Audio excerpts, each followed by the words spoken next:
और उसका फैसला करने के लिए बैठे हैं। इसी का फैसला नहीं करवा पाए वहां। बार बार जेपी दलाल ने भेज रखे हैं, जेपी दलाल ने भेज रखे हैं, जेपी दलाल। ये दलाल साहब आपके ऊपर ये उंगली उठ रही है, आप बताओ। सबसे पहले उसको जातीय रंग देने की कोशिश की जाती है। राम कुमार गौतम और अरविंद शर्मा का जो हरियाणा की विधानसभा में मामला था, ये बोली कि भाई ब्राह्मण भारी डीएनए है, तो जो राम कुमार गौतम ने बयान दिया, बुजुर्ग है और उसका लोग मान सम्मान करते, तो इसका मतलब यूं थोड़ी है जो मुंह मांगे हुए के मैं श्राप दे देता हूँ, बता भाई कौन सा महाराज है जो श्राप देंगे। तो ये इस तरह की बयानबाजी पर अंकुश लगाने की जरूरत है। भाई बीजेपी या चीज करवाना ताकि जमार और जाट बिरादरी दोनों आम सहमी हो गया। गलती जिसने करी वो भुगतेगा, बात खत्म।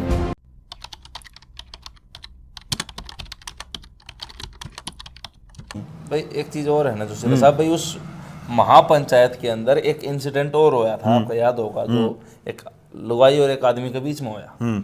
तो उसके बाद में भी यह बात कही गई, रवि आजाद ने भी यह बात कही, जो किलका था उसने, भाई साहब ने भी यह बात कही, भैया जेपी दलाल की बेजोड़ी है। तो क्या इस तरह की चीज भी पंचायत में? देखो आपको एक बात बताता हूँ। पहली बात तो कोई भी पंचायत हो, उसमें जो आदमी आता है, उसमें एक तो यूं नहीं है भाई कोई यूं नोटेड हो भाई ये आदमी पंचायत में आएंगे। वो तो जब सतगामा की पंचायत थी और उसमें सतगामा से बाहर के भी बहुत लोग थे, ठीक है ना। दूसरी बात, वो जो महिला आई हुई थी और जो वीडियो वायरल है, उसमें बिल्कुल स्पष्ट चीज़ दिख रही है कि वो ओका पीने के लिए जो है आंगन बढ़ा है और उस टाइम पर उनका आपस में विवाद हो, वो तुरंत भी समाधान हो सकता था उसी समय। सिर्फ इतना ही तो कहना था भाई कोई बात नहीं, उन पंचायतिया ने वह ओका पियो था, होगी वे गलती, ठीक है। उस महिला को भी मेरा ये मानना है कि एकदम से इतना उत्तेजित नहीं होना चाहिए था। मतलब जिस ढंग से वो एकदम से हुई ना जी, तुरंत, और बहुत ज्यादा फिर वो एपिसोड हुआ, उसकी तो किसी ने सुनी ही नहीं। सुननी तो उसकी भी चाहिए थी। असली पंचायती कौन होते हैं? एक बहुत बड़ी बात मैं बताऊं, जो आदमी इतने गंभीर आरोप लगा रखेंगे किसी शिकायतकर्ता ने और उसका फैसला करने के लिए बैठे हैं, वो पंचायती, ये जो एक महिला का और जो एक पूर्व जिला पार्षद सुरेंद्र किलका, उनका जो ये आपस में था मामला, इसी का फैसला नहीं करवा पाए वहां।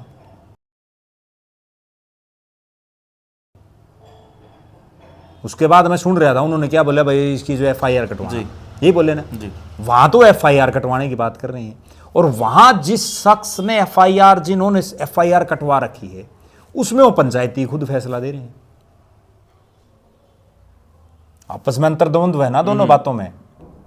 अगर वो इतने बड़े पंचायती थे, पहले तो वो उस मामले का जो पंचायत में उसी का कर लेते जी। अच्छा एक बात और है, बार बार जेपी दलाल ने भेज रखे हैं, जेपी दलाल ने भेज रखे हैं, जेपी दलाल ने, इस तरह की बातें चल रही हैं। भाई जेपी दलाल इतना कितना बड़ा आदमी हो गया, ये पंचायती जेपी दलाल तभी तो पूछ सकते हैं,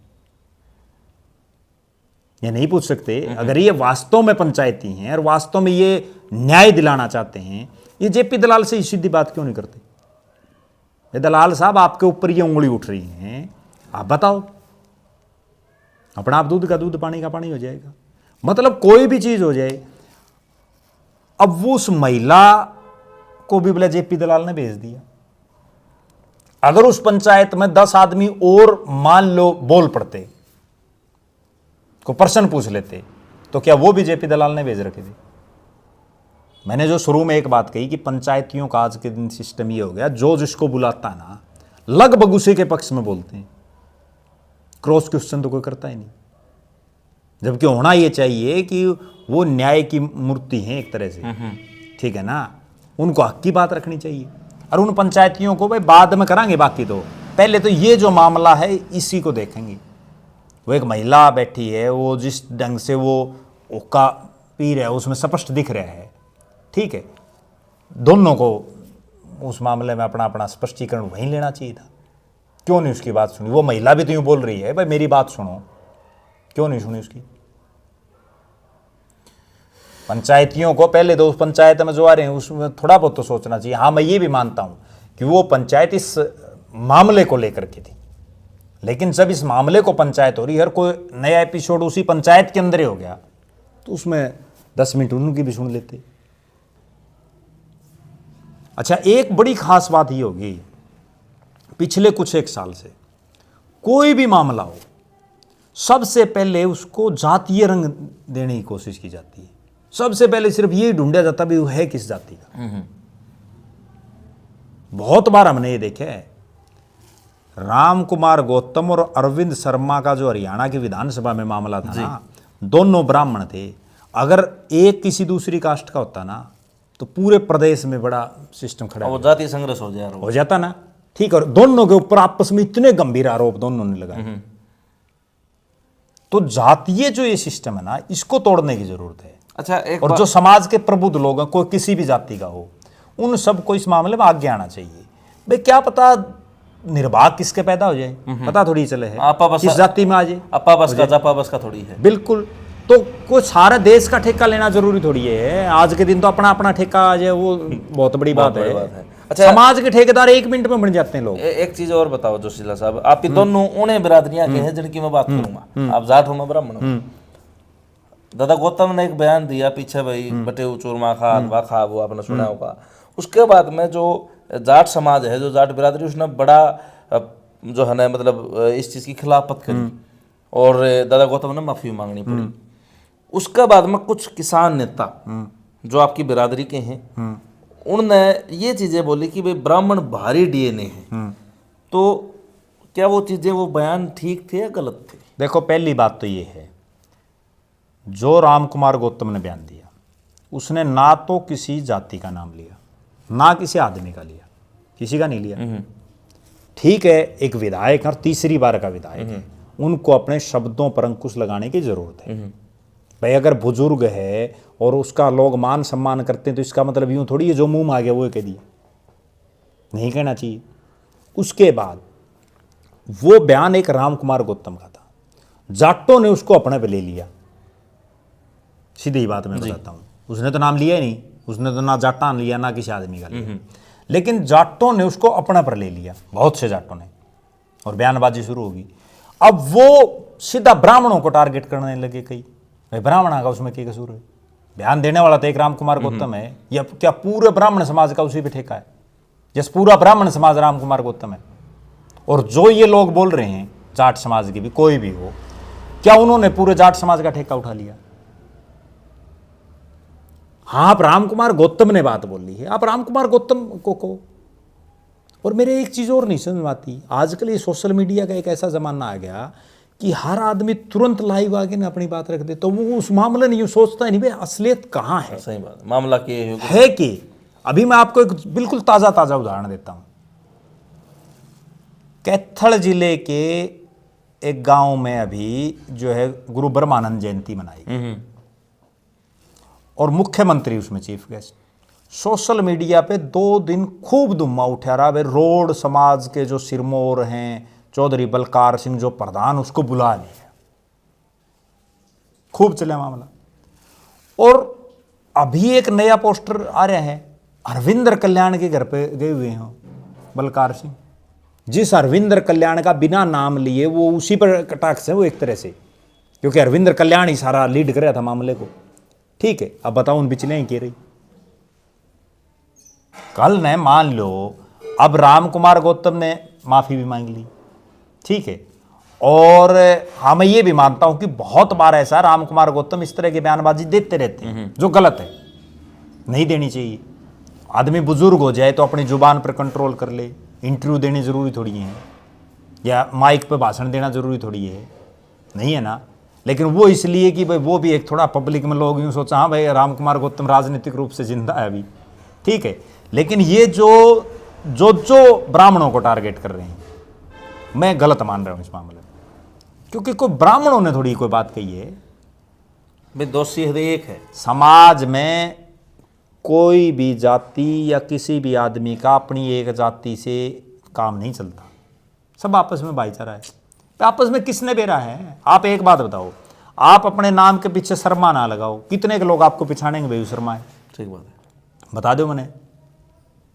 अगर यही राम कुमार गौतम के बजाय राम कुमार नालनोंदिया लिखना शुरू कर दे, तो कितने के लोग नहीं पता चलेगा भी वो ब्राह्मण है। ठीक बात। लेकिन आज के दिन सिस्टम ऐसा हो गया कि कोई भी चीज हो, मंत्री कितने बने जब दिया जाएगा, ब्राह्मण इतने बने, जाट इतने बने, फलाना इतने बने, यूपीएससी में आईएएस कितने लगे, ठीक है, अरे वो आईएएस लग रहा है, उसको भी आप जातियों से तोल रहे हैं। टीम इंडिया में खिलाड़ी है तो भैयो इस बरादरी का उसको भी उससे तोल रहे हैं, ठीक है ना। मैं मेरे नाम के पीछे जो जोशीला लगा रखे है ना, वो इसीलिए लगा रखे है। हाँ भाई उस तनु को ठीक है, नहीं मैं सारी जाति बराबर हैं, सब मान सम्मान करते हैं। अभी एक जाति से बंध के रहना नहीं चाहिए आदमी ने, लेकिन कुछ एक लोग हैं, बहुत ज्यादा भी नहीं है, लेकिन वो दरअसल क्या है कि आपसी तूल दे देते हैं बातों को। उसने बोल दिया, फिर वो एक कोई सरपंच बोल रहा है ब्राह्मण, फिर कोई और बोल रहा है, बोला मैं शराब दे देता हूँ, बता भाई कौन सा महाराज है तू शराब देने में? सही बात है, ठीक है ना, नू तो कोई किसी ने दे देगा रोज। तो ये इस तरह की बयानबाजी पर अंकुश लगाने की जरूरत है। जातीय रंग की आपने बात करी कि भाई जात के ऊपर ले जाए, तो इस मामले में भी मामला दो बिरादरियां पे, मतलब लोग सोशल मीडिया के ऊपर ये चीज लिखने लगे हैं भाई दलित बेटी और रवि आजाद ने जाट बताने लगे लोग। अब दो चीजें हैं जी, मैं मानता हूँ कि बेटी सब किसान जी, भाण बेटी सबकी बराबर होगा, किसी ब्राह्मण की, जाट की या दलित की नहीं होती। और रवि आजाद जो है वो किसान नेता है, और किसान 36 बिरादरी है। तो जो किसान हो गया, जो जमींदारा करे, तो अगर आप और मैं दोनों जमींदार करा, तो आप जाट और मैं ब्राह्मण की तरह का, दोनों किसान है, तो एक बिरादरी होगी अपनी। लोग क्या करने लगे, अब इसमें भी एक चीज है कि बीजेपी यह चीज करवाना रही है, क्योंकि मुख्य तौर पर भी देखा तो बीजेपी का दो बिरादरी मुख्य तौर पर खिलाफ से, जाट और दलित। मैं मुख्य तौर पर बात करूँ तो चमार समाज जो अपना है, तो लोग नो कहे भाई बीजेपी यह चीज करवाना है ताकि चमार और जाट बिरादरी दोनों आमी जामी हो जाए, और आने वाले चुनाव में बीजेपी का इस चीज का बेनिफिट मिले। आपका क्या कहना है? लोग कहने लग रहे हैं ना ये बात, तो वो लोग ये समझ क्यों नहीं रहे? लोग इस चीज ने समझ भी तो सके हैं, अगर बीजेपी ये करवा रही है तो समझ क्यों नहीं रहे? आपको मैं एक उदाहरण देता हूं, उससे आपको समझ में आ जाएगी। बाडड़ा हल्का सबसे ज्यादा किसान बाहुल्य, हाँ जी, जाट बाहुल्य, जाट बाहुल्य, और वहां एमएलए कौन बनया? बीजेपी का बनया ना, उमेद पातुआ। क्यों बनया? वो यूं थोड़ी है भाई बीजेपी ने वहां जाट नॉन जाट कर दिया या क्या कर दिया, वो इसलिए बनया कि कांग्रेस ने वहां एक ऐसे कैंडिडेट को टिकट दे दी जिसका कोई लेना देना नहीं था। गलती कांग्रेस की भी है ना, उस चीज को कोई नहीं देख रहा जी। अब जाट नॉन जाट की जो बात चल रही है, आपको मैं एक उदाहरण दूं जिससे समझ में आ जाएगी भाई किस ढंग से एंगल घुमाया जा रहा है। अमित शाह केंद्रीय गृह मंत्री का अग्रवा में एक कार्यक्रम, और जब भी कोई इतने बड़े नेता का कार्यक्रम होता है तो बाकायदा ये कुर्सियां फिक्स होती हैं, कौन कौन बैठेगा बिल्कुल स्टेज पे। वहां रणधीर पनियार जो नलवा का विधायक है बीजेपी का, वो भी जाट समाज से है, उसकी कुर्सी थी नहीं स्टेज पे, लेकिन वो चढ़ गया। उसके बाद उसको कह दिया भाई आप नीचे उतर जाओ, उतर गया, बात खत्म। उसके बाद क्या रंग दिया गया, खूब चला सोशल मीडिया पे कि भाई एक जाट विधायक था, ये जाट समाज का था इसलिए उसको उतार दिया। उन लोगों को ये नहीं पता रणधीर पनियार ने अपना जो पूरा राजनीतिक जीवन है वो किस नेता के साथ गुजारा? कुलदीप बिश्नोई जी के, चौधरी भजनलाल और कुलदीप बिश्नोई। और उनको लोग क्या कहते हैं? सबसे बड़ा गैर जाट नेता कहते हैं ना।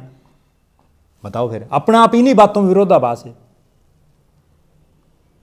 जितने जाटों के बड़े गांव थे उनमें रणधीर पनियार का रिजल्ट उठा के देखो, और जब मतलब वो उतार दिया तो भले जाट नेता है। लोगों का जो सतर हो रहा है ना सोचने का, वो केवल वो सिर्फ जातीय एंगल देख रहे हैं हर बात में।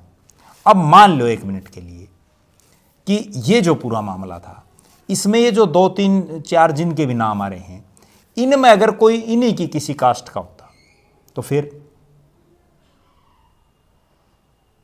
हर आदमी तुरंत जातीय रंग ढूंढ रहा है, कोई भी मामला हो। हाँ, अब ये सारे एक बिरादरी के निकल आए जितने भी हैं इस मामले में। चलो जो भी निकले आए, मतलब कोई भी मामला हो, अगर उसमें दोनों पक्ष एक ही उसके हों तो फिर क्या हो? फिर कभी भी जातीय रंग नहीं देना चाहिए। गलती जिसने करी वो भुगतेगा, बात खत्म।